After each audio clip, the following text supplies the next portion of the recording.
আসসালামু আলাইকুম সম্মানিত ভিউয়ার্স, আশা করি সবাই ভালো আছেন, সুস্থ আছেন। এই চ্যানেলে আরেকটি নতুন গুরুত্বপূর্ণ ভিডিওতে আপনাদের সবাইকে স্বাগতম। আজকে আলোচনা করব শিক্ষামন্ত্রী বলেছেন চাকরির বয়সীমা নিয়ে সুপারিশের কার্যকারিতা এখন আর নেই এই সম্পর্কে। তার আগে এই ভিডিওটি দেখার আগে যারা এই চ্যানেলে একদম নতুন তারা অবশ্যই চ্যানেলটি সাবস্ক্রাইব করে পাশে থাকা বেল আইকনটি প্রেস করে দিন। আর যারা ইতিমধ্যে সাবস্ক্রাইব করেছেন তাদেরকে জানাই অসংখ্য ধন্যবাদ। চাকরির বয়সীমা নিয়ে সুপারিশের কার্যকারিতা এখন আর নেই।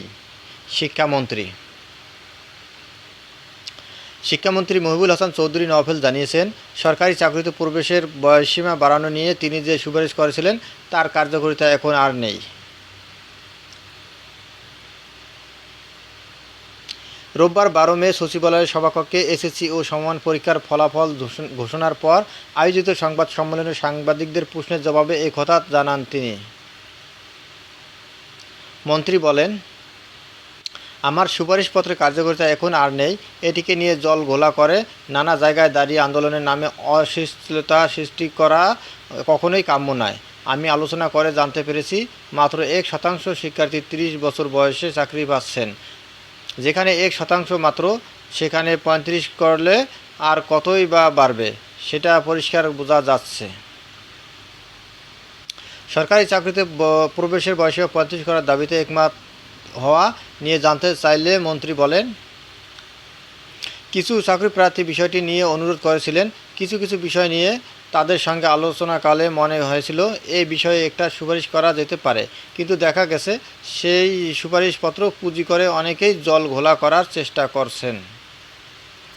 এরই মধ্যে এ বিষয়ে জনপ্রশাসন মন্ত্রী ফরহাদ হোসেন জাতীয় সংসদে পরিষ্কার করে বলেছেন যে সরকার বা রাষ্ট্রের নীতিগত সিদ্ধান্ত কী, এ বয়সসীমা বৃদ্ধির বিষয়ে এ মুহূর্তে কোনো সিদ্ধান্ত নেই, সেটা তিনি বলে দিয়েছেন, যোগ করেন শিক্ষামন্ত্রী।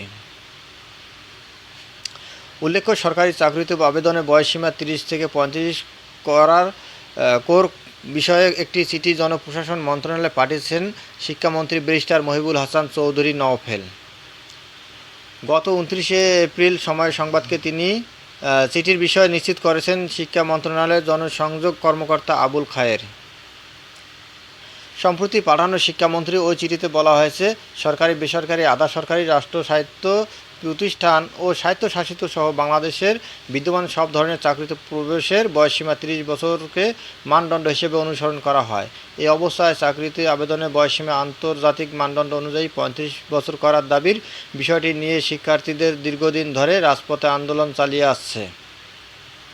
সরকার বিষয়টি উপলব্ধি করে 2018 সালে আওয়ামী লীগের নির্বাচনী ইশতেহারে পাতা নম্বর 33-এর শিক্ষা, দক্ষতা ও কর্মসংস্থান বৃদ্ধি অনুচ্ছেদে সরকারি চাকরিতে প্রবেশের বয়সসীমা বাড়ানোর বিষয়ে মেধা ও দক্ষতা বিবেচনা রেখে বাস্তবতার নিরিখে যুক্তিসঙ্গত ব্যবস্থা গ্রহণ করা হবে বলে উল্লেখ করা হয়েছিল। ধন্যবাদ সবাইকে।